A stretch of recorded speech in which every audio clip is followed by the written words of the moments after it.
any other board positions. So I just wanted to throw that out there. So for someone who says, I don't have time to do one thing, and this is a very time. Yes, it is.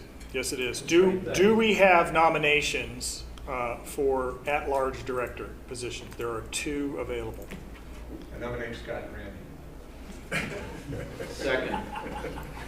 Scott and Randy have been nominated. Anyone else that is interested in that position? Any other nominations? Okay. We have our nominations. The nominating process is closed here tonight, but if anybody has any interest in any of the other positions, come to either Brian or me, talk to us, or any of the board members for that matter, and let us know if you have an interest in doing any of these things. And it's not just, and I just as a plug for everything else, the committee chairs are really important too. And we need committee chairs to help the board. The board can't do all the work. I mean, we do a lot of the work, but the board chairs are critical to this organization, the repeater committees and the Elmer committees, et cetera. So we like this to be an active membership, not just sort of a passive. I show up at a meeting every once in a while and that's about it. We want your input, we want your knowledge, we want your abilities. That's it. Okay. Would you like to read the nominees one more time? Yes, nominee for president, Dan, N2SRK. For vice president, Paul, AC5S. For secretary, Bill, WT0DX, as well as Dana, NN0G. Treasurer, Robert, AE0CA. Chief Technology Officer, Jeff, N0GQ. And the 2 at-large directors, Scott, NA0MT, and Randy, K0TNG. Thank you. Good. Thank you. Thank you. We are finally live. We're live. Yes. For those of you out there, thank you for waiting. It's okay. Our chief technology officer was put on the spot. But came through. But he came through. It's all about perseverance. Why you were nominated. That's right. So, One yes. quick thing, say hi to Terry in Michigan. Terry in Michigan. Hey, Terry, everybody say hi to Terry. Hi, Terry. Love it. EVZ. QRP. Miss you, buddy. All right, let's dive into this. Monthly presentation, cool. We got most of the business out of the way.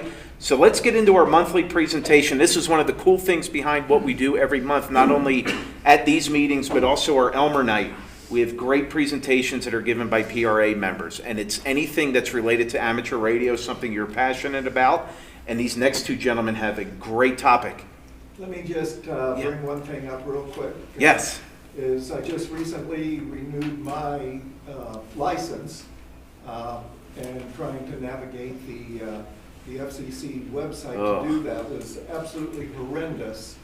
So I made a phone call back to ARRA Membership Services, and with their assistance, it went so smooth, it was unbelievable. Wonderful. Wonderful. Thanks for sharing that. Real good. And they answered like on the 3rd ring, and I didn't have to leave a voicemail or anything. Love it. That's such great feedback. Thanks, Don. That's good stuff. All right, so we're going to get into this. We got Pete and Scott, who are going to do an awesome presentation. So, guys, don't disappoint, okay? This is an awesome presentation. I've seen the PowerPoint. All right. All right, so we're going to turn it over to you. Great presentation on preparedness. So we're going to get this thing going, and here you go. Cool. Take it away. And then this one will, that one will move us 2 slides, or is it down? Or I don't know. I think it's down. Down? Try it. See what happens. There you go. Okay, we're good. Here, you need this. Give that to Pete. I don't need it. I was brought into this in lieu of being nominated for a position. Come teach the class and won't worry. No. Then how did I get in on this? That's lucky. Right. Okay, so we'll start this off preparing for the unexpected. Prepping takes a lot of different meanings. Some of them get twisted, connotated negatively. Some of them are, it's kind of all over the board. But we wanted to kind of touch on preparing tonight twofold. One, it's the fall. It's a typical time to look at these kinds of things. A second item being things going on in the world right now. Might want to really think about this. And third, we have the upcoming Jeep trip that Jeff's going to talk about here in just a little bit. So we wanted to kind of tie all those together and go over this a little bit. And we've got the seasons changing here. So anyway, we'll kind of scoot on here. Go ahead, Pete. So we thought that to speed things up, rather than us reading each line in the PowerPoint, we'd let you guys read and we'll just, talk about it. So, what Scott said, being prepared is not only for world events, it's not only for the Jeep trip, it's not only for, zombie apocalypse, right? We should all take a position of preparedness to whatever degree you feel comfortable with in your daily life, around your house, around everything. So just the TPOs here, evaluate or reevaluate your individual level of preparedness. I know I said I wasn't going to read them, but the most important part, the bottom line, have a fun time. We are going to teach this, or not teach this, we're going to have this class as a kind of a Socratic teaching method where there's going to be a ton of open discussion. So two-way discussion. Nobody's ideas are out of limits. Nobody's ideas are right or wrong necessarily, because preparedness is for an individual level. Everybody has a different comfort level. And kind of on that topic, we do want your input. We want the exchange. We want ideas. We don't know all of it. We've got a good working basis, but man, everybody comes up with great ideas, and we like to incorporate those. Kind of up here on the table, as you see a whole bunch of stuff here, we're going to talk about go bags and stuff that we consider important in some elements, and we'll go over that in a little bit. So that's kind of what's going on there. Prepper defined is here in the yellow. That's really the nuts and bolts of what prepping is. So that's kind of what we're going to cover tonight, is the elements more about gathering materials, makes plans for surviving a major disaster or some kind of cataclysm or event or whatever is, coming your way. It could be in Colorado, it could be as simple as a weather change, So anyway, we're going to go over being prepared. We're going to do each of these elements here, and with that, start thinking about the differences at home, in a vehicle, if you're on foot locally, the urban environment, you're on foot in the backcountry, you're traveling, whether it be on aircraft, ship, or train, or whatever. The last quote kind of comes from my work. Pete, myself, and a handful of others here are retired law enforcement. With that, this was something that was hammered into me in the academy. If you stay ready, you don't have to get ready. If you're always thinking about what to do, how to do it, you don't have to get ready. You're there. And when things happen, you react rather than think and make decisions, which takes time. In our world, it was time critical. Some of our decisions were split second and life and death. Hopefully, you folks don't have to face that. But if you stay ready, you don't have to get ready. I just want to kind of stress that a little. And each of these represents different environments, and your prepping needs are going to be different for each environment. If you're prepping for yourself and your family at home, it's going to be a lot different than prepping in a vehicle. If you're prepping to be out on a backpacking trip or something like that on foot, it's going to be a lot different than in a car, because your resource pool and what's available to you is completely different for each of those environments. So these will shift. Also, you may find yourself in a vehicle, so you're prepared for in a vehicle, but when that vehicle goes down, you may decide that while you're better to stay with the vehicle as long as you can, you may decide that it's time to bail out, pop smoke, and go on a 10-mile hike. Are you prepared for a 10-mile hike? Because those are two different environments, two different levels of being prepared.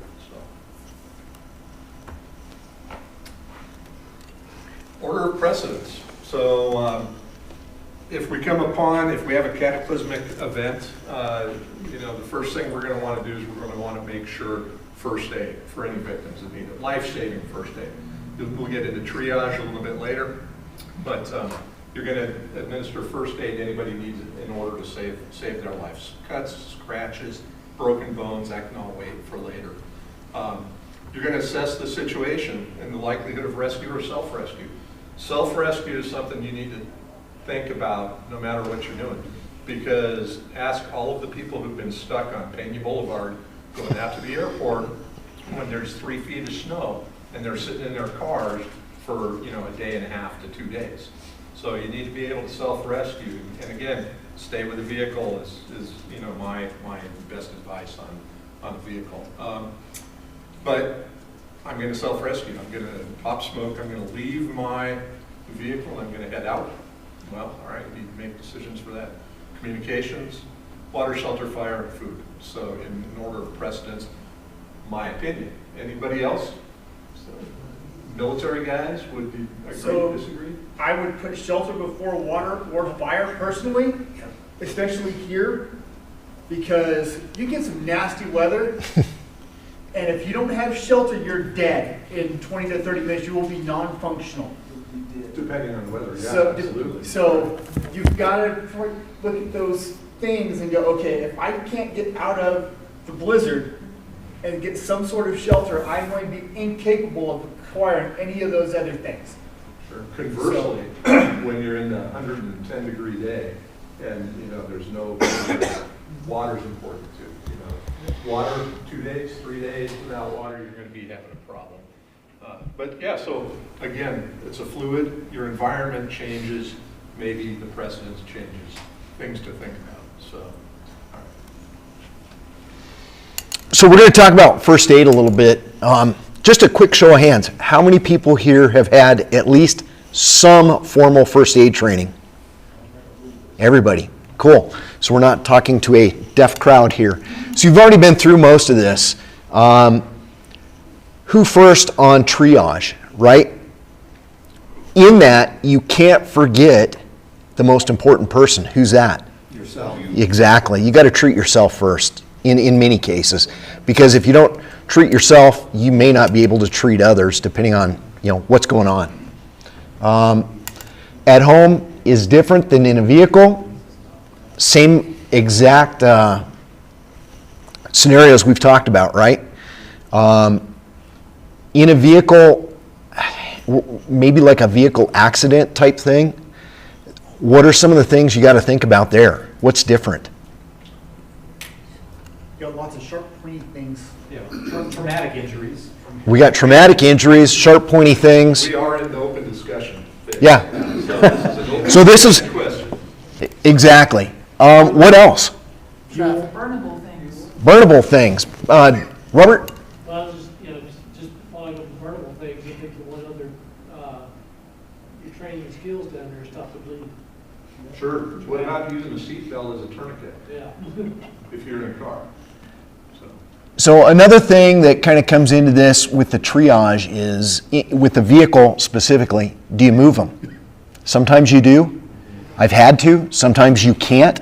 Sometimes you don't. You don't want to. So it's things you got to think about, though. And that goes back to that, if you stay ready, you don't have to get ready. If you're thinking about these things, if you've thought in your mind, you know what, I'd always move somebody. Well, that's not the correct answer. You need to rethink that, because there's times you don't want to, and conversely with that. On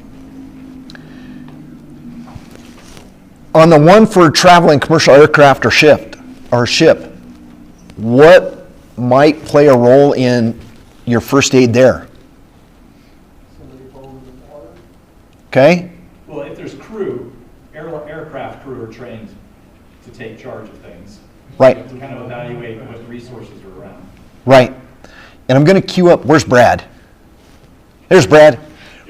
Being a doctor on an airplane, Used to be. what do they have on an airplane that wouldn't be on most other things? I actually had an incident not terribly long ago on a very small little commuter aircraft. But you got better. But I got better, yeah. Thanks. They have some limited They have oxygen, they probably have some tourniquets. I really haven't, evaluated what they have, aspirin and all that, and you have the ability to make a hard decision of, because they will ask you, does the pilot need to divert and land? And that suddenly becomes a physician's choice, and that's something you may need to make in the air if you think somebody's having a heart attack and are in dire straits. They probably have some basic IV equipment to start an IV. The person that I saw was vasovagal and had probably a viral infection, and he just stood up and fell right at my feet and right next to me in the chair, and so I dealt with him, propping him up. But so it's limited stuff, and if it's something very serious, they will divert the aircraft. And, on the heels of that, if I could just kind of... Yeah, absolutely. Depending on what your scenario is, if you actually have functional communication, I don't know if there's any airline industry people in here, but they do have resources by radio that are designed actually for emergency assessment.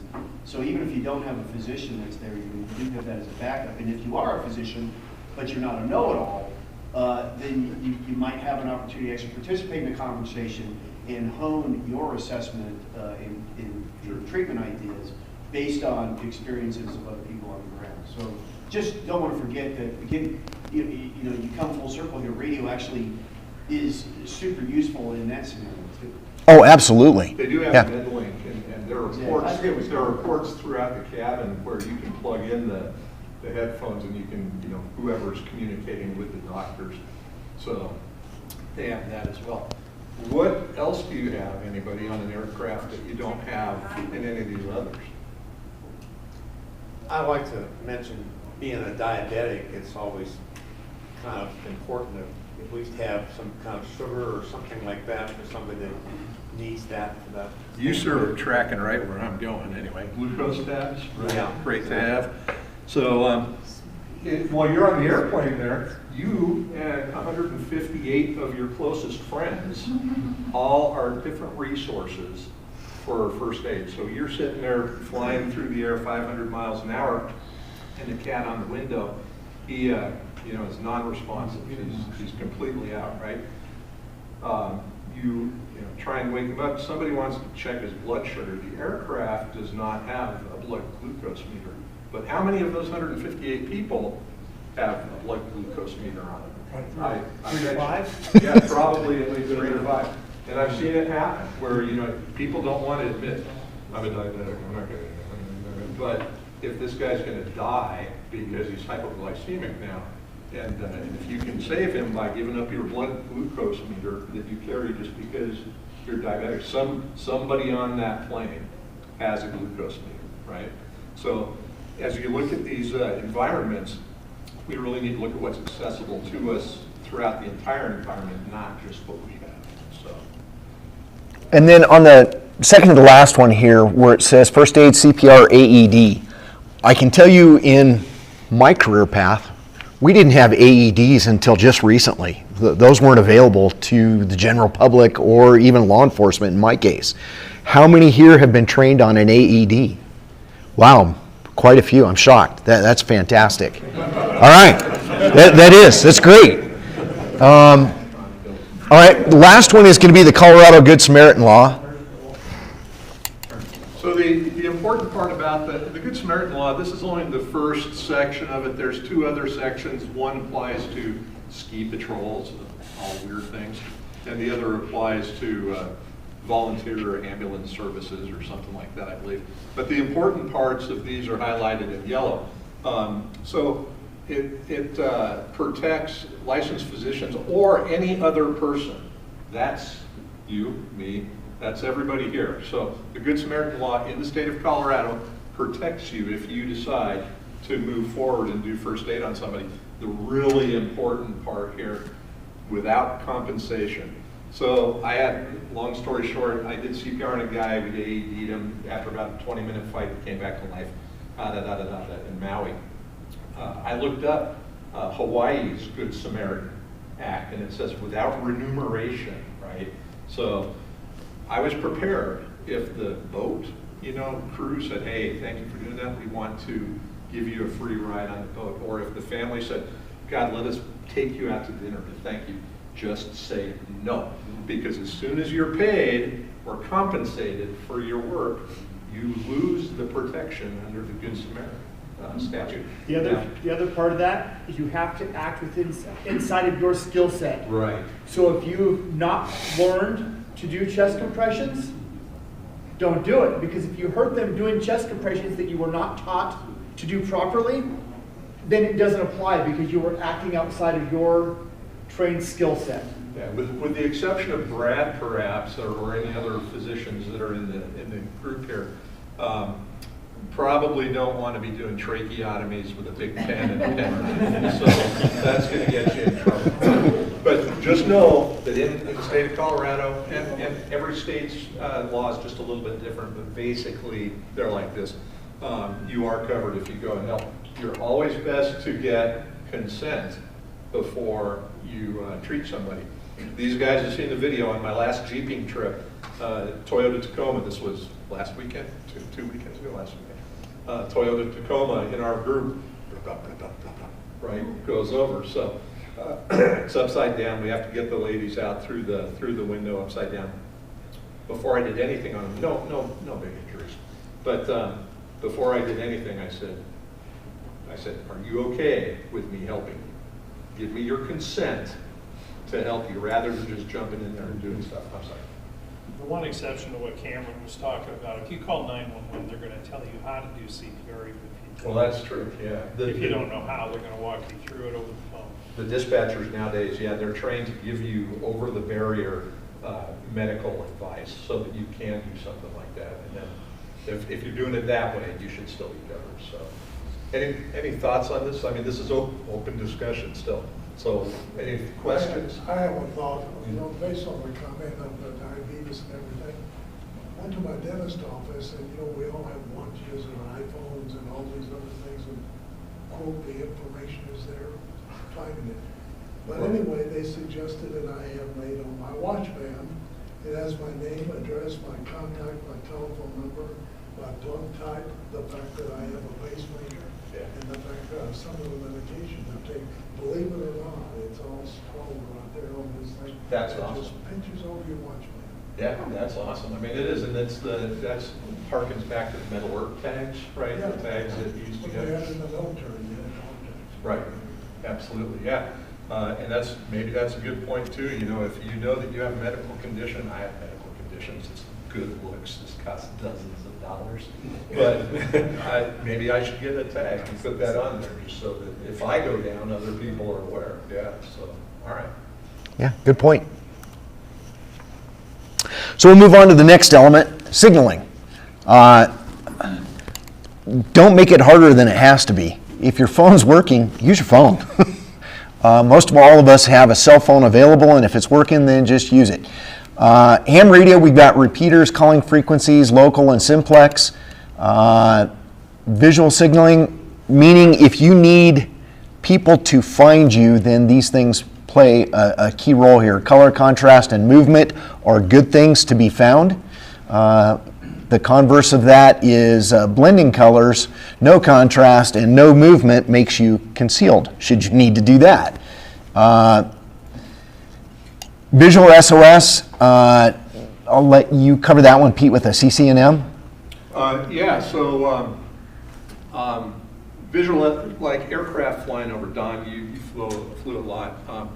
If you're, and for me, I'm thinking preparedness, breakdowns in cars, lost on backpacks, hikes, not zombie apocalypse, but you're going to want to make a large SOS or a large signal so that aircraft going overhead are able to see something down there, right? Common sense. So color, contrast, and movement is what the human brain picks up. So if you're going to do this, rather than using,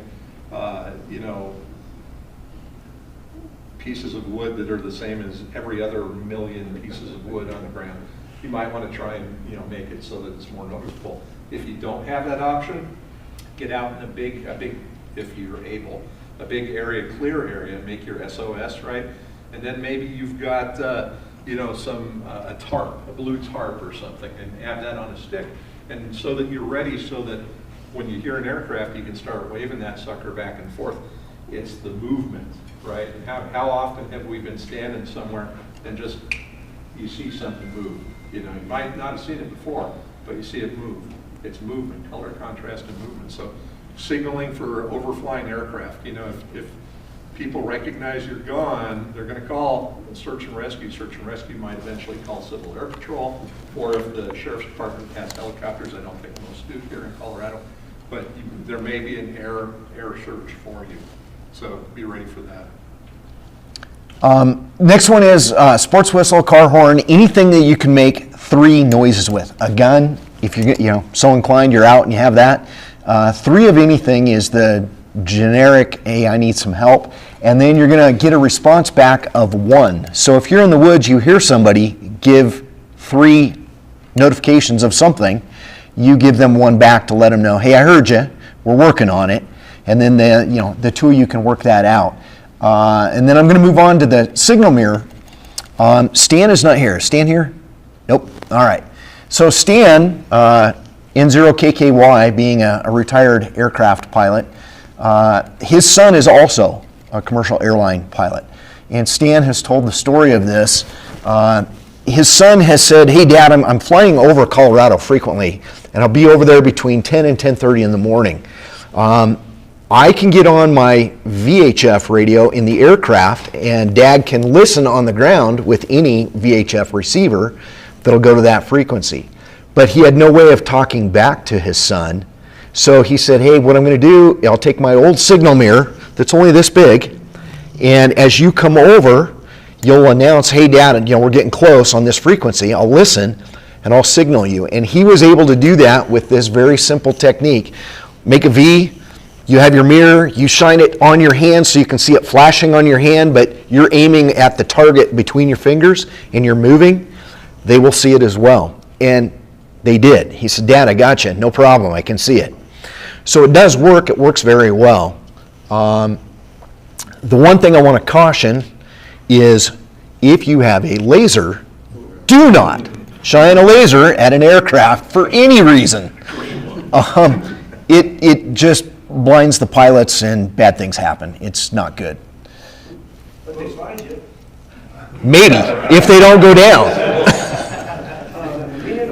Probably the other thing to realize, like with that visual signal for an aircraft, they're way up in the air. So that signal, if you're trying to put like SOS or something on the ground, has to be a considerable size so that they can see it from the air. We're not talking like the size of the table, we're talking the size of the room.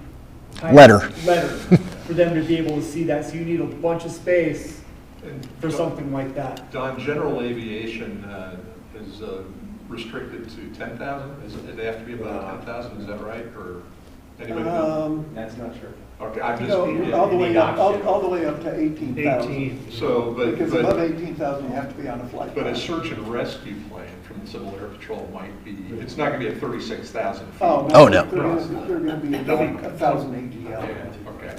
And then talking about the signaling mirrors, nowadays most compasses that you can buy, they've got a mirror inside there. It's more for getting azimuths and stuff, but again, hold your fingers out, point into the sun, and rotate back and forth. Your fingers, you'll see the light going back and forth. Put said airplane in between your fingers and rotate. Good to go. So.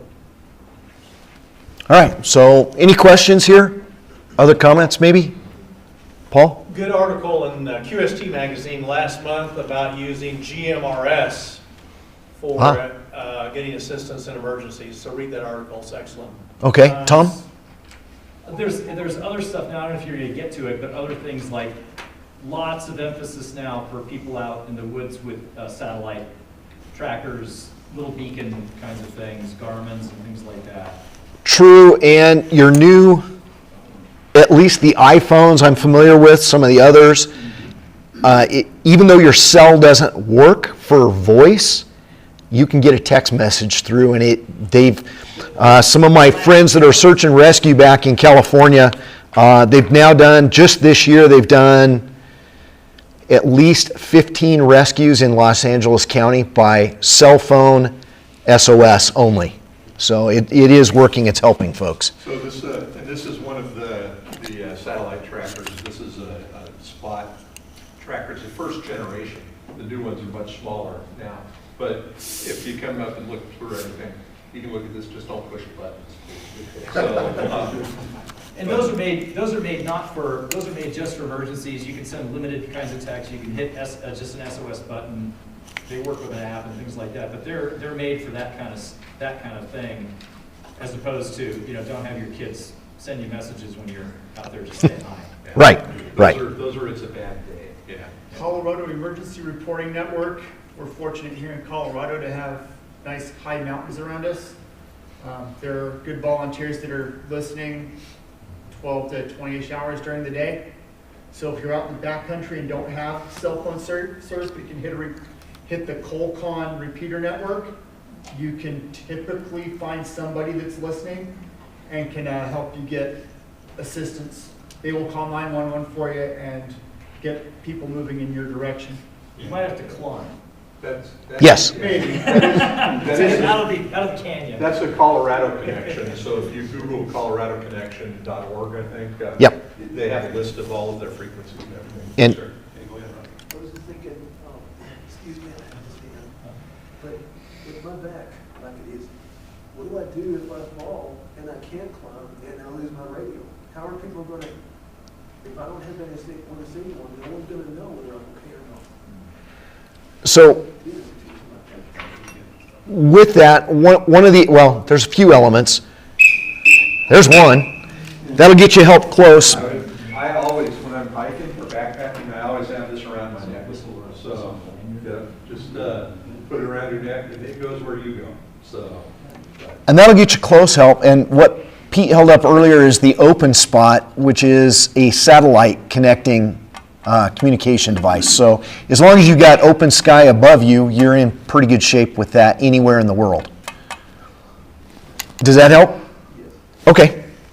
Yeah, one more thing. Yeah. Typically, according to the FCC and FAA, the one distress call, which is life and death and everything else, is Mayday, Mayday, Mayday.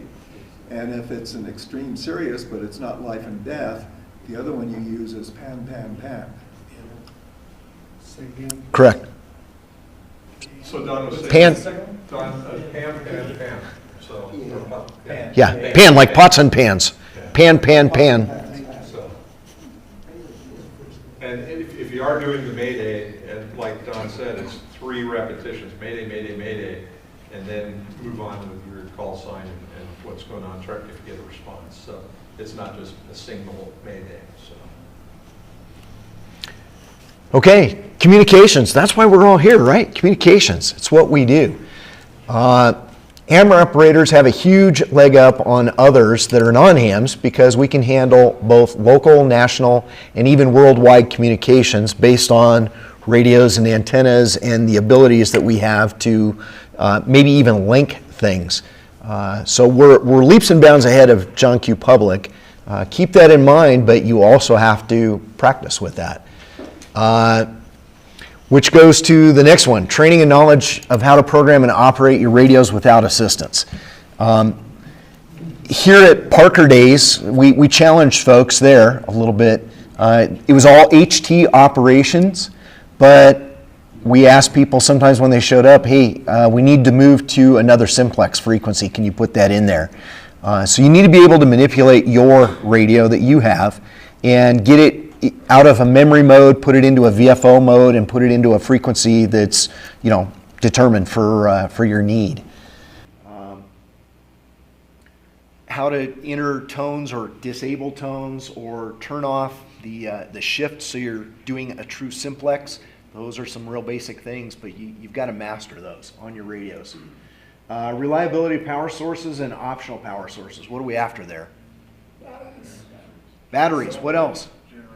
Generator. What else? Solar. I'll caution you on solar. That's a sometimes. You can't take a solar panel and plug it directly into your radio. You need something in between it, which is generally a charge controller and a battery, and those tend to generate what?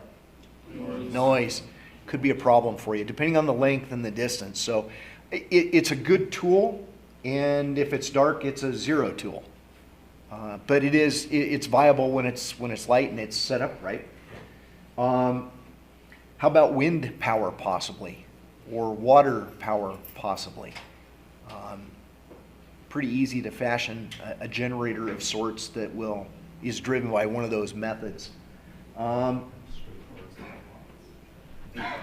about antennas? How do antennas play a role? What are some ideas there? You've got to understand antenna theory, because you can create an antenna from almost anything if you know how to use the stuff that's around you. And you can find enough wire on the ground occasionally to create a dipole or some other type of antenna that'll get you working. What's that? Greg? A metal fence. Metal fence? Okay. If you're in a car, you got wires all over the place. Got wires all over the place. Yeah, you can't. How about this thought? Thinking band specific. What about antennas there? Is there something different maybe? The bigger the antenna, I'm sorry, what? when you start changing the frequency, you might have to have a bigger antenna. You very well may. How about this? How many HF operators in here? Who's licensed for HF? Well, better part of the group. How about NVIS? 40 meter NVIS. 40 meters, Okay, 80 meters. so NVIS or NVIS is Near Vertical Incident Skywave. And what that means in simple terms, if you haven't experienced it, is basically you put an antenna on the ground. It's a horizontal antenna and you lay it on the ground. With that, it sends the signal almost straight up, which means it comes almost straight down. So you're very limited in how far you're going to talk, meaning if you set it up here in Douglas County on certain bands, we'll kind of dismiss the band piece of it, but Colorado Springs, Denver, this area is very doable NVIS. Kansas City is not. LA is not with NVIS. But if that's going to, Kansas City isn't going to get you a lot of help if the problem is so great that communications are down here, but you can communicate to Colorado Springs, they could get you help here, where Kansas probably couldn't. So keep that in mind when we're talking about antennas as well, is how you're going to use that. Maybe it's your HT and you're up on a mountain, but you're so far in the backcountry that your HT doesn't get to a large area. Then you may need a directional antenna, a Yagi of some form. So those are things to keep in mind when you go places and pack your appropriate antennas with you. And do we want to consider, since we're preparing, do we want to, ahead of time, do we want to consider building a ladder line J-pole antenna for your HT, So one that you can put up in a tree somewhere if you're disabled, but you got much better reach than your little stubby antenna on your HT. So you've got it, it's built, it's ready to go, it's cut to length, put it up the tree, plug it in, and you're off to the races. And much like we talked about earlier, with your HT, height above terrain is always better. Whatever you can do to get higher, whether it's climbing up on a local object, a tower, a building, a water tank, something to get higher is going to help you. If you're in the backcountry, then up the tree, up on the mountain, anything to get you higher is better to get you out. So something else to keep in mind. Appropriate communications for your environment, that's kind of what we were talking about before. HT versus HF maybe. Things to think about there for wherever you're going, whatever your environment is. Communication protocols during a backwoods accident. You got some thoughts on that, Pete? Forgot what they were. I used to remember when I was younger, I used to remember what I was going to say. Now just random stuff blurts out of my mouth. Cool. Maybe a thought on that would be, how many people know of 146.58? Got a handful. Our soda crowd. 146.58 is what they call the backcountry frequency or the adventure frequency. Generally, ham radio operators that frequent the backcountry will listen on that frequency. 146.520, the national simplex frequency, is a fantastic place to start. But you may find somebody that's on 5.8 that's not on 520. And Also, yep, the four-wheel drive guys all hang out on 146.46. So if there's four-wheel drives in your area, that's worth trying as well. and 446.000. If you got a UHF only radio, or your VHF is broken and your UHF is good, that's another watering hole to frequent. You can look up Wilderness Protocol. Basically, top of the hour, broadcast for, I want to say it's 3 minutes. If you don't get anything, turn the radio off, plug the battery, try again in an hour. Because your battery is going to be your limiting factor to how long you can talk. So you try at the top of each hour for a specified period of time and then shut down until the next comms window, and then keep going. And they have a whole gamut of frequencies depending on what capabilities you have or don't have on you. Okay. Do you have spare batteries too? Bring a spare. So, incidentally, all of this is what I was going to say about that. That's exactly what you were going to say. I just cut to the chase. Yeah. So. All right. Communication protocols during a major disaster. We're going to go over that in just a little bit. We've got a little bit more on that, so we'll kind of jump forward just a bit. Which is here, GhostNet. You want to do this, Jeff? Sure. All right. Let me switch to the presentation. It's here. It's here. All right, I'll just let you click it. So if GhostNet hasn't shown up on your YouTube feed yet, go search for it. There's a great YouTube channel called the S2 Underground. And the guy who runs it has put together a thing called GhostNet. And I copied and pasted this as the first paragraph from their homepage. Scott, if you'd click. Okay. GhostNet, oh yeah. And I put these two together. Okay. Just so you know. There you go. Fundamentally, GhostNet is a comms plan. So it's a written set of documents, and I have a copy of it right here if anybody wants to flip through it. It's printed in color. It's printed in such a way you can laminate it, and it makes lovely little cards. And it's a list of times, days, frequencies, areas, things like that, for if the world goes pear-shaped, which it's trying very hard to this weekend in the Middle East, it's a way of knowing who's going to be available to communicate on what frequency using what mode. So rather than you randomly trying to talk to random people, God knows where, on what frequency, on what band, it's a structured way of finding other people to share information with. It's only about... Let me throw this out real quick. I see some note takers and stuff. I have a resource page at the end that'll kind of give you a cheater on where this stuff is. Yeah, Go ahead. that's great. Now I forgot what I was going to say. There are other groups that do this same thing. There's Saturn and Amron are two of the big ones you may have heard of. One of the cool things about GhostNet is it's a little less political than some of the other ones. It's new. It's only about 2 weeks old.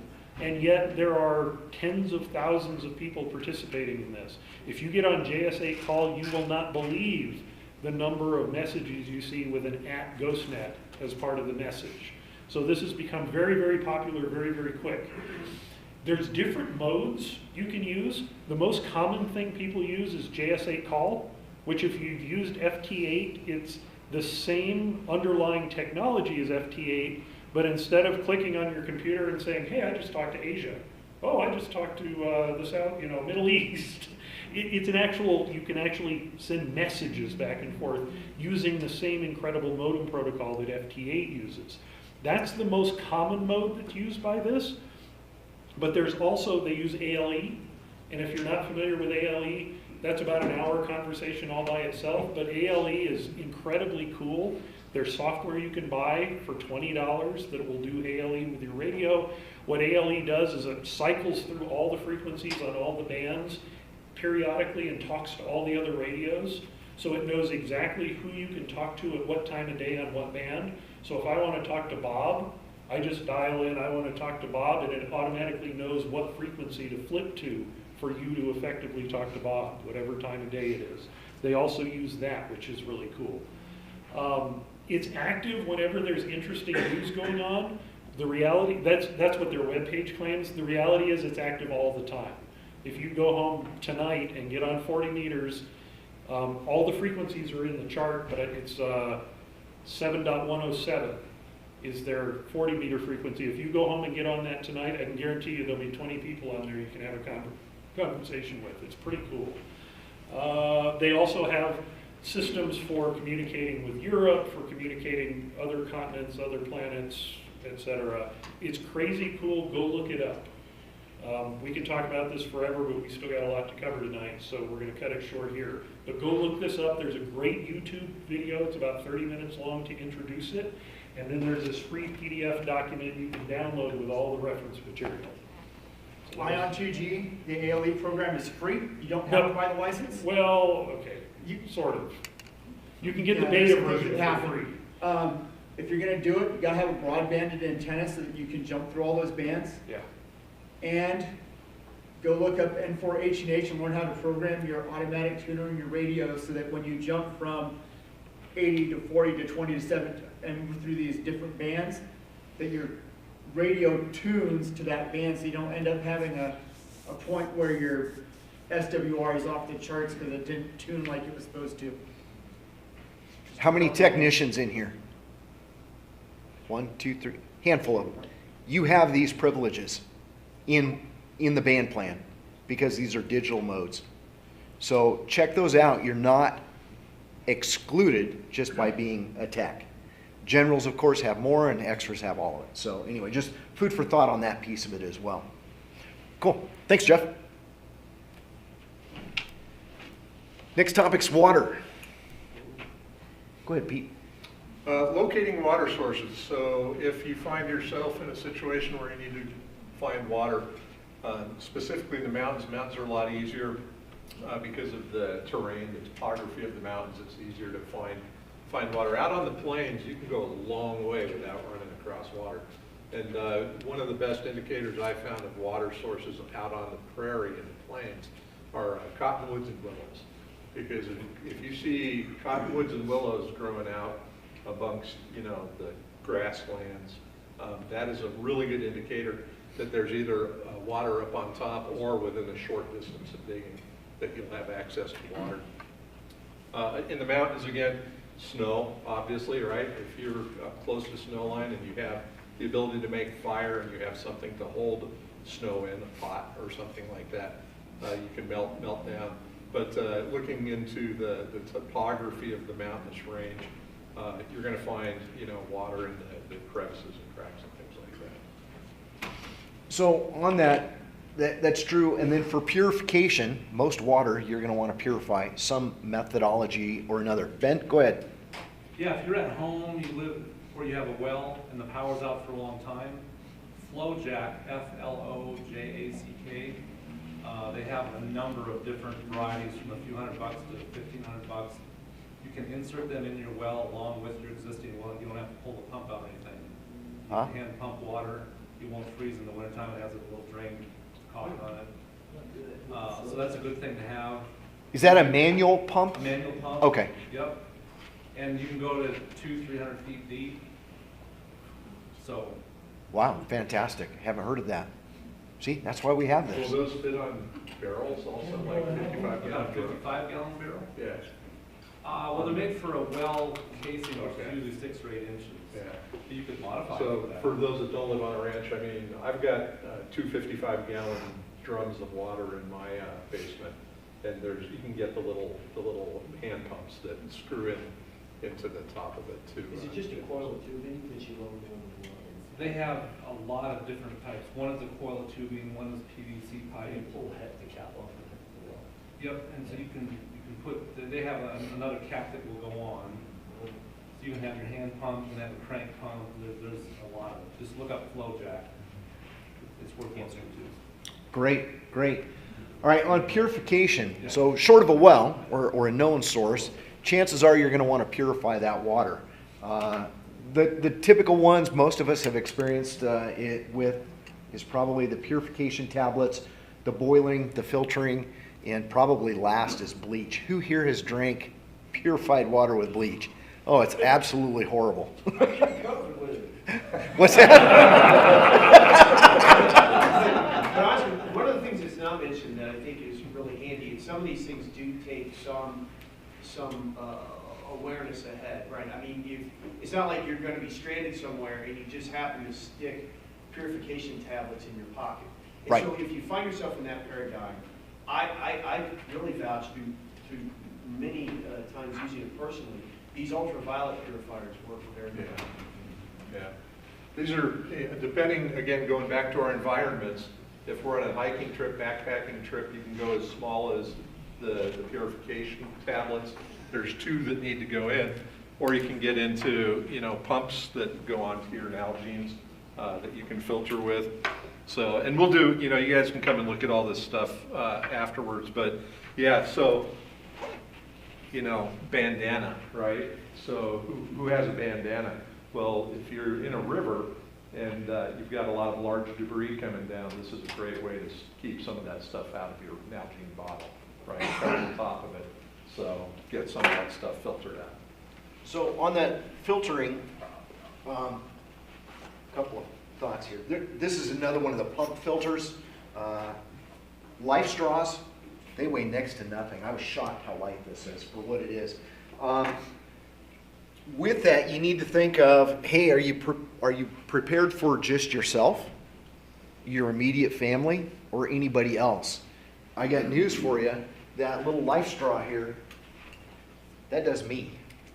And I can share it with somebody if I need to, but it's a slow go. I'm not gonna take care of the room. I could take care of the room with a small pump, but it's gonna take a lot more time than the bigger pump. Or better yet, they have the gravity feed systems as well that you can pour 5-10 gallons in. It'll filter it over a period of time. And you got 5 or 10 gallons, for your use in a reasonable period of time as well. So, think about I'm prepared. I have my life straw, but I'm not prepared for this group with that life straw. So just think of what your goal is and how to do it. That goes for both the urban environment, the backcountry environment, kind of the same thing. Backcountry, with the boiling, probably easier in the urban environment in most situations. You can find heat somewhere. There's a variety of sources. Backcountry, you're pretty limited to fire at that point. Urban environment, get a Silcock key. Most buildings have an external water source. You just have to have the right little key to make it go on. You can go buy it at Lowe's for $5. Probably a clean water supply, and pretty much every commercial building has at least one. That UV thing I was talking about, by the way, is marketed under the name Steri Pin. Okay. Very cool. And with that, Todd, I've seen them long ago. Yeah, how big is it? So you get a reservoir of some size, quart, half gallon, whatever, and you obviously it has to have a charge on it. So there's the Achilles. But depending on the time that it's there, there's an extended resident for more volume, and you just set it in there, and it emits a UV light that basically kills everything. And they sell them at Costco in the spring. I think they do. I've seen them, yeah. You gotta buy 36 of them. Well, you gotta buy 2. Right. 12 feet long.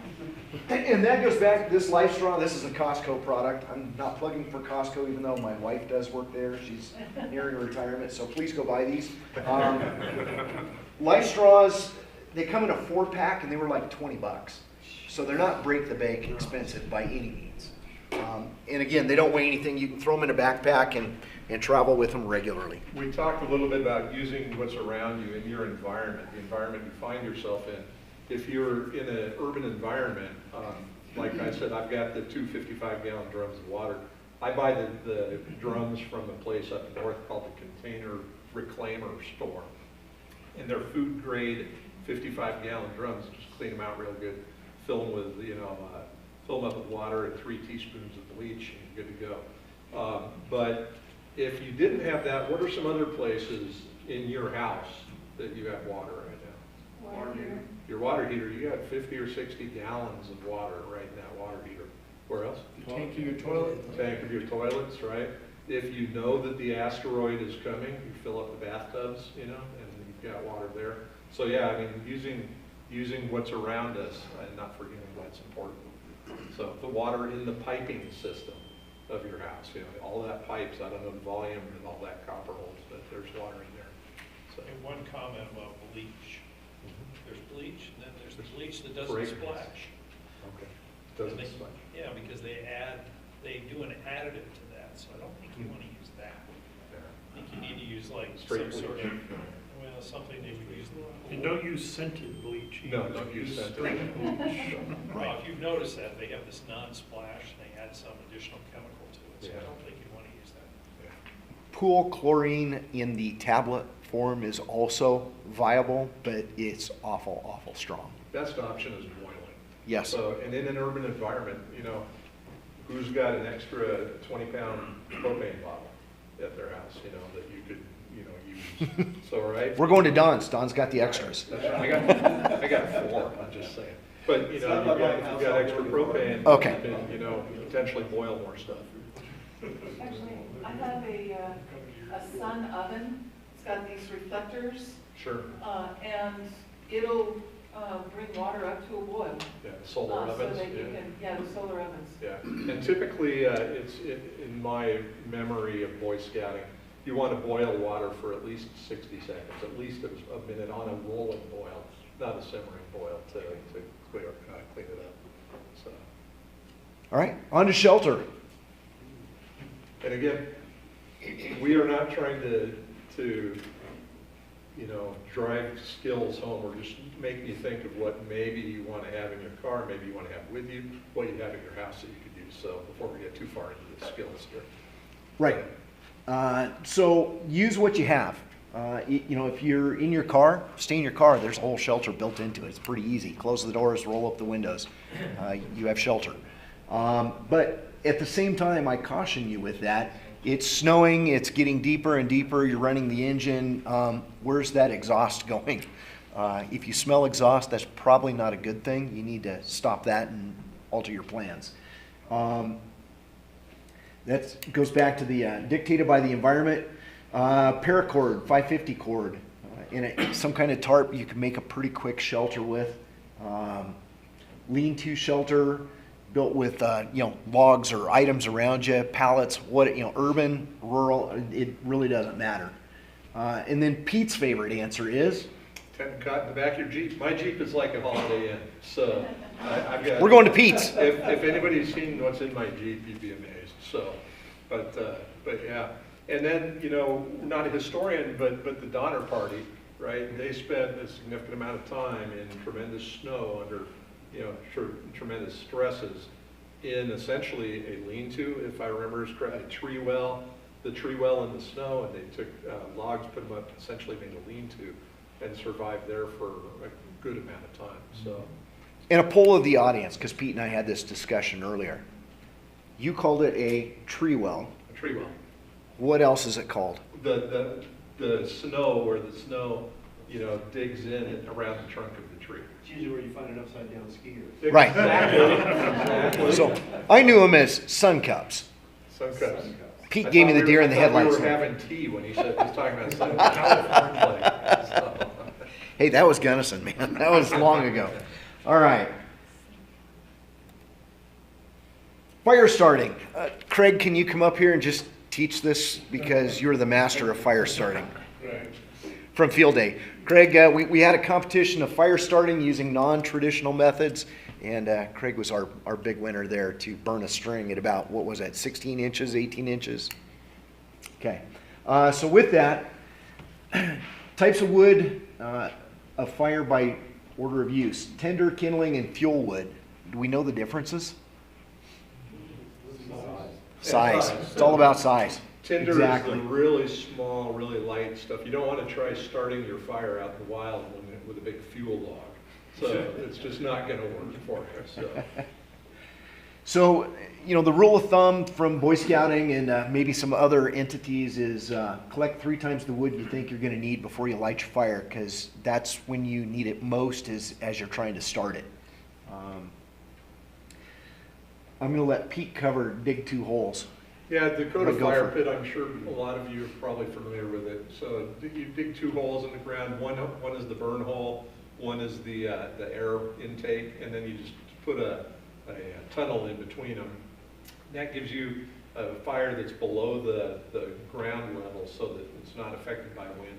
A lot less smoke because it has the good airflow coming in through the first hole and through the tunnel into the fire. So easy way to do it, and also you have less chance of your fire jumping out of wherever ring you've got and burning down the forest. So. And I think Jeannie had something like this at Field Day, the jet stove of sorts. Oh, yeah, my rocket stove. Rocket stove, there it is. So that's a similar concept. Ignition sources. Up here on the table between Pete and I think we could light fires for weeks and weeks. Lighters, matches, flint and steel, friction boards, lenses, including glasses. Field Day, I lit my fire with my glasses, so it does work. But those are skills, twofold here. Some of this stuff that we're talking about are skills you can possess, meaning in your head. You have the ability to do some of these things on each of these topics. Those are skills that nobody can take from you. Those are viable skills, and you really should have them, and you should, more importantly, practice them. With that, in here on doing all of these different things, these are truly skills that you have to practice. You can watch the video on YouTube on friction boards. I got news for you. I've done friction 10 or 15 times. I'm lucky to get a fire 1 out of 10. It's extremely hard. Wind plays a role. Humidity plays a role. All kinds of things play a role in it. But get out there and practice this stuff. And more importantly, put together some kind of small kit that you have available with you at least most of the time you're around. And it's definitely good. I'll tell you a real quick story. I do mining on the side, and a buddy of mine in California, we would hike up in the back country up a creek, and we would go gold mining for the day. And we did this, it was Black Friday, so it's Friday in November, deep in November. It had snowed, and it was colder than bejesus, but we're hiking up the river in our shorts and our flip-flops because that's what you have to do to get there. It's 3 miles backcountry. And the area we went to, we nicknamed it the A-hole because it does not see sunshine. It's in a canyon that sees no sun all day. So we got up there and we've been trudging through the water, and it was cold, and man, we needed a fire bad. And there's plenty of things to burn. You know, we're in a national forest. It's Angeles National Forest, and we're by the water. It's safe. We're able to do it. For the life of us, it took us all damn day to light a fire. Thank God we were able to hike out of there at the end of the day, freezing cold, but we could not get a fire started. And we had some of these, but we weren't practiced with what was going on in our environment. So again, I stress back to you, look at it, decide what you're going to do, have more than one choice, and practice with it. Have one of those choices be something that isn't fuel dependent, like lighters and matches. They run out. So have something that you know how to start a fire with that isn't going to disappear on you over time. Right. And again, practice. And you got to practice with that, whatever that something is. My personal favorite for non-traditional fire starting is char cloth. And char cloth goes back, 100 years, maybe even more. I make it by cutting up blue jeans, cutting them into squares. And I have an old metal, a tin can that popcorn came in or something like that. I drilled holes in the top and the bottom of it. I stuff it full of the denim, put it in a fire. As it starts to burn in there, you'll have gases and flames coming out the 2 holes. When they stop, you plug them with wooden dowels, take it off, let them cool. The char cloth will hold a flint and a spark. It'll hold it for 45 seconds, 60 seconds. It depends as it's going through as the heat is going through the piece of char cloth. But that gives you a really good opportunity to blow some, tinder into a flame and get it going. So. And then kind of on the last one here, accelerants, gas fire, oil, Vaseline, cotton balls. None of these are going to start a fire on their own. It is, you've got to use something up here to start this one. But they are viable tools. If you look up here, I know, Pete, you got your char cloth, just some little cotton pads with, some of them have Vaseline and some of them have wax on them. Fluff them up and away you go. That char cloth's amazing though. They've got commercial fire starters. These are called wet cloth or wet fires, and these are little pellets, and they'll actually light when they're soaking wet. So, and they'll continue to burn when they're wet. So, if you're carrying a stove with you in your go bag, just because you might want to eat warm meal, white gas is liquid. So they have aerosolized butane gas containers for stoves as well. But with the white gas, you can pour a little bit out and light that, if you need. So the aerosolized ones you cannot, obviously. So. All right, go bags. Oh, we're go ahead. on practicing. So at our camp on field day, Yes. I had a dickens of the time getting a decent fire going. I never really did get a decent fire, even in my rocket stove. And the practice was invaluable. The fact that I couldn't get my hot coffee that morning when I got home. When I got home, I practiced more how to use that fire stove, how to get a decent fire going. A couple weekends ago, I was camping with a friend in North Carolina, and no problem at all. I had hot coffee every morning. A little practice. The practice was wonderful. So, even when you're failing, you're practicing. Right, fantastic. And, I commend you at field day. I watched you bring out all of this brand new equipment, and in the back of my mind was, I wonder how prepared and practiced. Prepared you were, practiced you may not have been in some cases. So right. Kudos for bringing it out. That's exactly what you need to do is try it. Take stuff out, bring your family, let them play with it as well. It's fantastic to do. Field day was actually my plan. I'm going to bring all this stuff out and learn how to use it now. Great. Great. So we're going to go over some go bags, kind of silly icon up there that I found, but what's the best go bag? It's the one you have with you. It doesn't matter what you've left at home that would fit in it or make it better. It's whatever you've got with you. That's the important thing. Universal items, there are some items on this table that no matter where we go or what we do, I would include those items with me no matter what. Needs versus wants. Needs, we've talked about. Fire is very, very important. Fire you need to have. That is a need. Want, well, there's a lot of wants on this table that I can see up here, as opposed to needs. Maybe on your side. Hey. So with that, Pete, let's go through just a few of these. Go through your items, and I'll start on mine, and we'll kind of wrap up. You just want to bring up the light a bit for this, or? Yeah. Yeah, I got it. So I'll just burn through this real quick. Please stop me if you have questions. Water purification, right? Important. Do you have a way to carry water with you? If you've got a little bottle of water, is that going to last you on your 10-mile hike out? So pumps. Maybe this is the answer for you. It screws right on. Or the tablets, like we said. So bandana, good for the sun, good for filtering, water as it's going in here if you're taking it out of a stream, something like that. So really important for me in my experiences in the backwoods is rain gear. Even if it's going to be snowing or, if the weather turns bad, I'm in my rain gear. And with rain gear and a fleece, and I have a heavier fleece in my Jeep, I didn't bring it up. But I can stay pretty darn warm, even in the middle of a snowstorm, because staying dry is the key.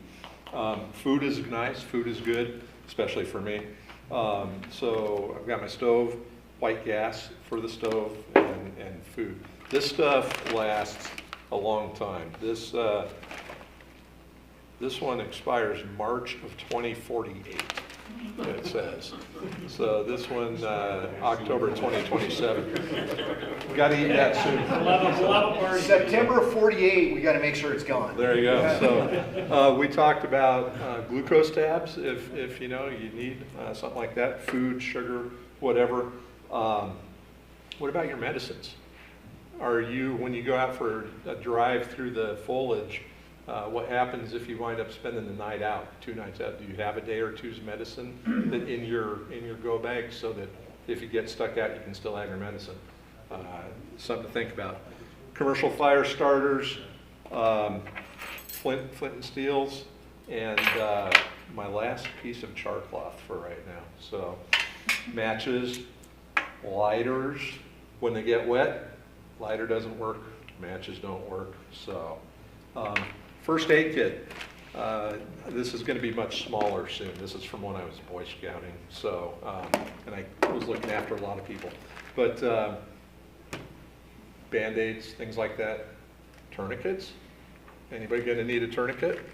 So, I mean, you hope not, but if you need it, it's nice to have it, right? So, compasses, right? Compasses with mirrors for signaling. Spare batteries.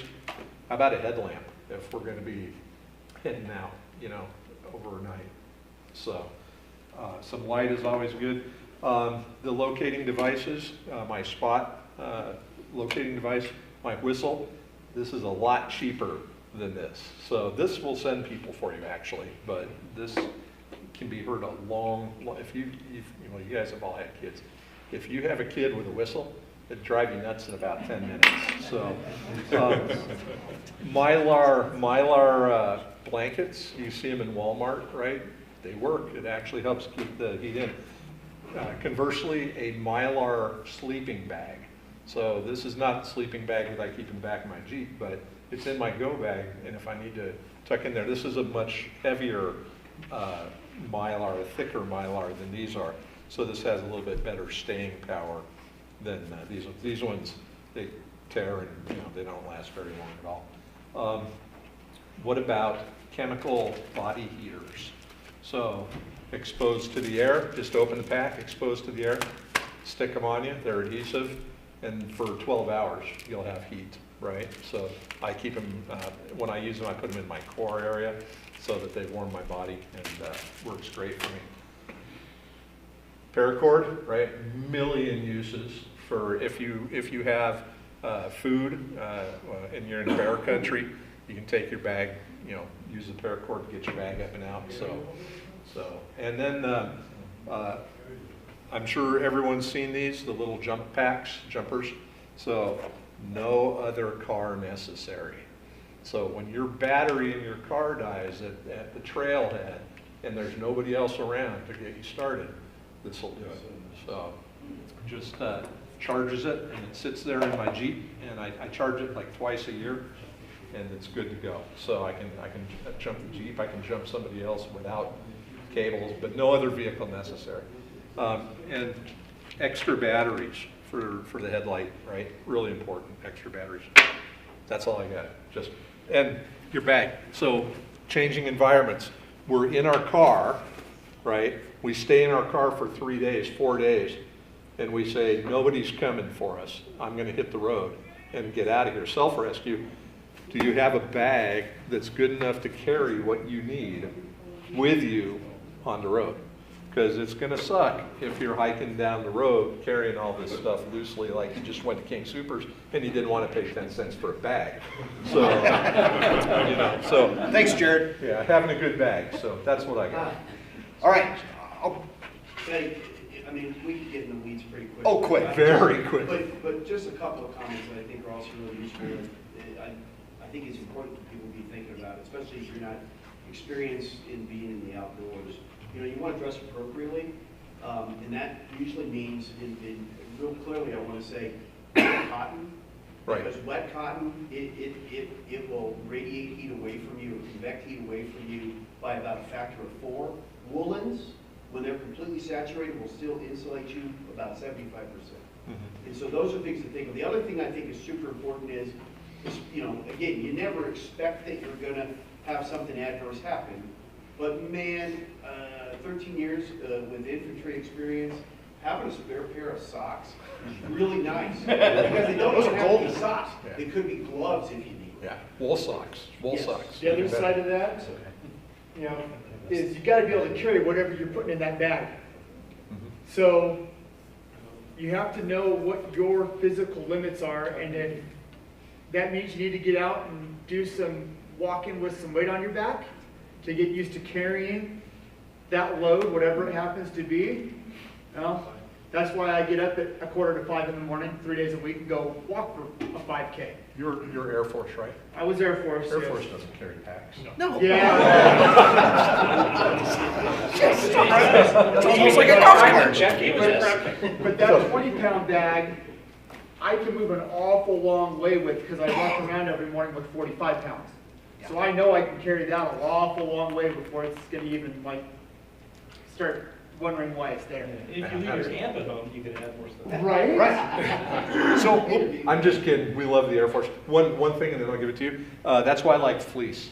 It's polyester, right? Dries quickly. In scouting, we used to say cotton kills, and it does. So cotton will kill you in bad weather. Go ahead. My camping trip up in North Carolina recently was actually prepper camp. I highly recommend. And there was a speaker there who was talking about EDC and go bags. And what was interesting, her theory was that you have levels of what you're carrying. So what she's carrying in her pockets, what is in her wallet, what's in the pockets in her jacket, in her pants, is good enough to get her back to her car. Now what she's carrying in her car is good enough to get her back to the hotel or her home or wherever. Now her home, it depends on whether you plan on bugging out or bugging in, but maybe your home is your bug out location. You've got all of your supplies, now you're back at your home base. If you're planning on going somewhere else, then you need to have a bag at your home that's going to be sufficient to get you to the bug out location. I thought it was very interesting having this whole different levels of preparedness. It is, yeah. That's the first time I'd heard that, but that's... Bill People Gear, they have a whole list of... So we'll move through, we're getting short on time here. Yeah, you get about 2 minutes. Got it. So one of the elements missing on this side of the table, but I've got it on this side of the table, is radio. Some way of communicating besides the spot. So I have an HF radio that I travel with, and I have an HT that I travel with. The rest of the stuff's fire starting will be closing those other items. 20 minutes. First aid kits in the car that I carry with me, and then I'm going to kind of jump to the challenge for this next week at Elmer Night.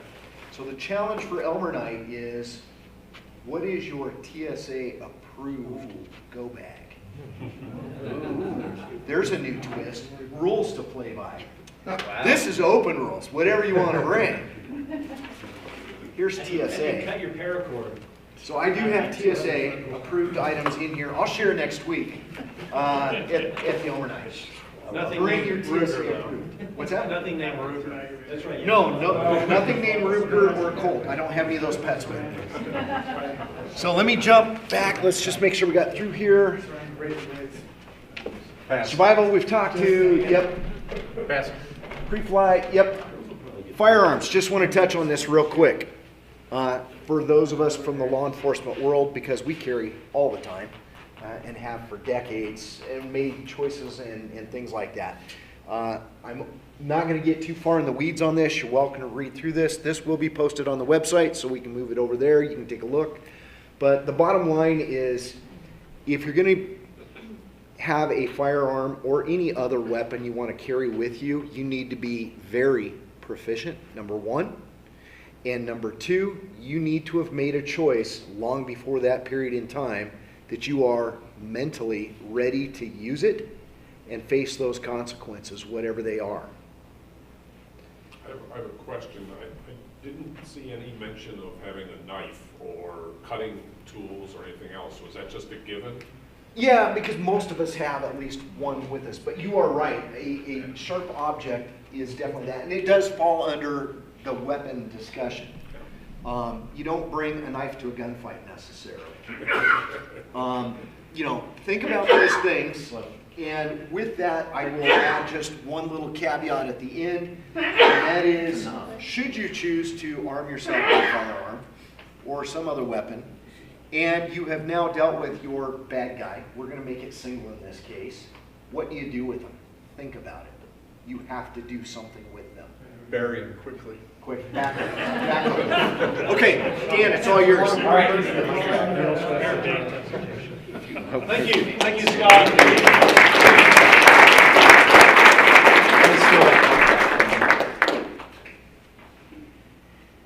Well, if this isn't a testament to the talent and treasures that our members have, I don't know what is.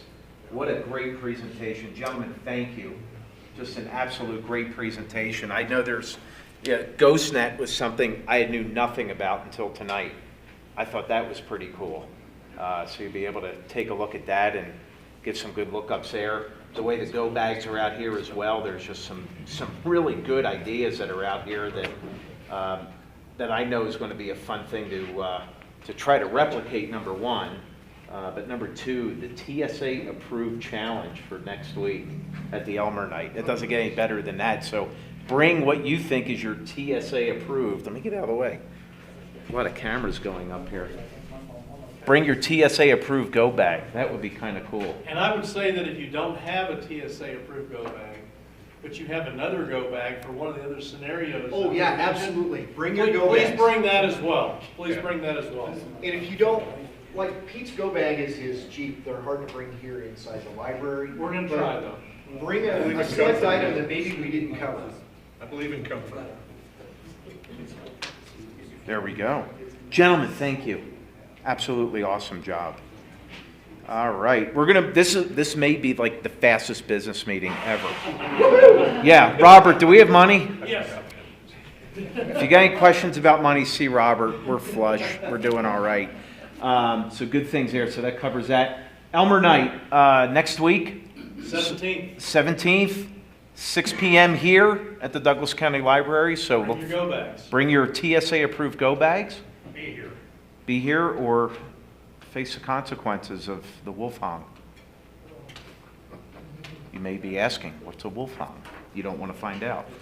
All right, Paul, Randy, you guys have something going on here.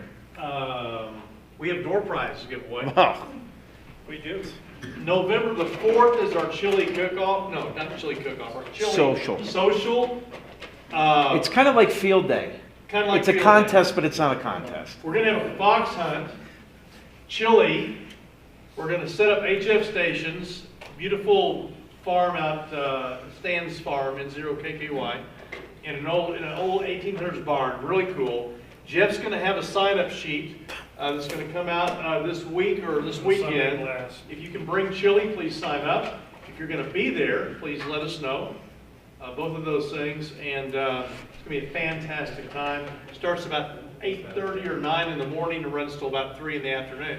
But if you don't get signed up because you thought you weren't coming and you're suddenly free, come on out. It's okay. Yeah. The sign up is just so we can have an approximate count. You don't have to be signed up to show up. We'll save you some chili. Yeah, if you can sign up, it helps us prepare, but don't fail to come just because you didn't sign up. And there'll be a fox hunt. We're going to give away another radio. If you don't have a Yagi antenna, you can use a handheld. Just bring it. And you guys know what IOU means? It's usually the transaction between you and I. That was you and I. Knock it off. We're so good, we have a aren't door we? prize tonight. Actually, the radio's in here. It's Brand new radio. New technology. This is a brand new ICOM IC T10 UHF VHF. What? Look how thin. Look how thin it is. Nanotechnology. And if you win it tonight, we're going to give you the brochure on the radio. And Robert's going to get it set up so you can go pick it up at HRO. All right? Whoa. Besides, you don't want this radio, you can use the funds that we use to spend, that we purchase the radio with and apply it to something else, or put it on your account. Okay? But this is a very cool radio. Or put it on my It's a account. rugged, VHF, UHF, and it talks about, on this piece of paper I'm going to give you, great for go bags. It's a rugged radio. All right. Okay, so let's go ahead and draw. Everybody get your numbers. That one. Uh-oh. Keep this coupon. Well, everybody won. All right, 676. Yeah. 133. So close. Yay! All right. All right. Very good. Congratulations. Brand new Icon radio. Okay, one additional thing. Who in here has been a hand for less than 6 months? Okay, you guys, you already have one. Yeah. If you're not familiar with it, there is, we sent this out in the Sunday blast a couple weeks ago. QRZ, along with Gigaparts, will send, if you're less than 6 months, will send you a radio, software, membership to QRZ, a cable for programming, a radio. And it costs how much? $35, which is a pretty good deal because the RT system software is about that price. So basically, you get a take the RT systems, you get a free radio. The program was called, what'd you call it? I can't think of a second. But if you're Jumpstart. Jumpstart. Okay, it's called Jumpstart. Do a search on the internet, and if you're less than 6 months, do it right away. Get in there. It's well supplied. It's blessed. And it's on QRZ. Through December 31st. We won't do G or So, free radio. Yeah. Anybody can win tonight, if they want a free something here, come on, see me. I What do you got, Randy? I have some free junk here. Are they more Velcro strips? They're Velcro strips. Mr. Velcro. Mr. Velcro. So come on up and get them. I don't want to take them home. All right. More than one? Jeff's got one item. Jeff, go ahead. Okay, who's going on the Jeep trip? Come Woo! on, everybody, more. More. Okay, we got a Jeep trip coming up October 21st. I was supposed to do a Jeep presentation tonight about off-roading and the rules and the, all that fun stuff. It didn't happen. So we're going to do it next Tuesday night for Elder Night. It's a great presentation. If you've never been off-road before, it's a little bit about the laws, the rules, the customs, that kind of fun thing. So my apologies, we're going to move it to this coming Tuesday night. But I have a related item that goes with it. The club is approaching our 10th anniversary. Tour will be closing in 10 minutes. Oh. Please let us know if we can be of assistance as you complete your visit. The club is approaching our 10th anniversary, and we've managed to avoid this for 10 years. It's finally time that we are doing waivers for activities. Trust me, this is not because you're going to die on the Jeep trip. It just worked out this way. So I've got about 20 copies of the waiver. We're going to ask everybody in the club going forward, when you renew your dues, to sign a waiver. It's a standard waiver that every nonprofit, every club does if you go on activities. Our very first activity we're going to do where the waivers will come into effect is the Jeep trip coming up in October. I've got about 20 copies here. I will bring more to the Jeep trip, and at some point this will be electronic, so when you pay your dues you will sign up anyway. If you're going on the Jeep trip, please come grab one and bring it to us when you come on the Jeep trip. And I keep calling it a Jeep trip. It's not a Jeep trip, it's a four-wheel drive trip, it's an off-road trip. Come next Tuesday and we'll talk about all the fun stuff about off-roading. Please come, it is so much fun. If you don't have a four-wheel drive, come anyway and we'll put you in the passenger seat somewhere and you can ride along. We're going to go up to the top of the mountain and play radio up on top. It's an all-day thing, it's fantastic. Okay, Cool. All right, one last thing before we go. Actually, I'm going to make it two, but here's the first one. Many of you got the email about the survey. So we had 70 people respond to the survey, which is excellent. So you may be saying, what are we doing about it? So the board is evaluating all of the survey responses. And from those survey responses, we're generating a plan that's going to develop not only for the balance of this year, but also going into next year as well. Your responses have created a roadmap for us, at least going way through next year and probably well into 2025 as well. So if you replied to that, thank you. Thanks for your feedback. It went a very, very long way, but it's also going to help guide the organization, and we're going to use that as a springboard going forward. So again, thanks for participating in that. Last but not least, we'll need a total of 8 tables left out and a total of 16 chairs left out. Okay, everything else, we'll start stacking up the chairs. We got a chair cart over here, and we'll... One more. Really fast. Who's a technician? 10 meters is wide open to Europe for 4 days in a row now. You can get on and talk to Germany, Austria, Russia, France, take your pick, on 10 meters just like you're on the local repeater. With a technician license, you are fully legal to do that. Get on the radio. 10 meters is incredible the last few days. We'll see you at Elmer Night, and we'll see you next month. Thanks, everyone.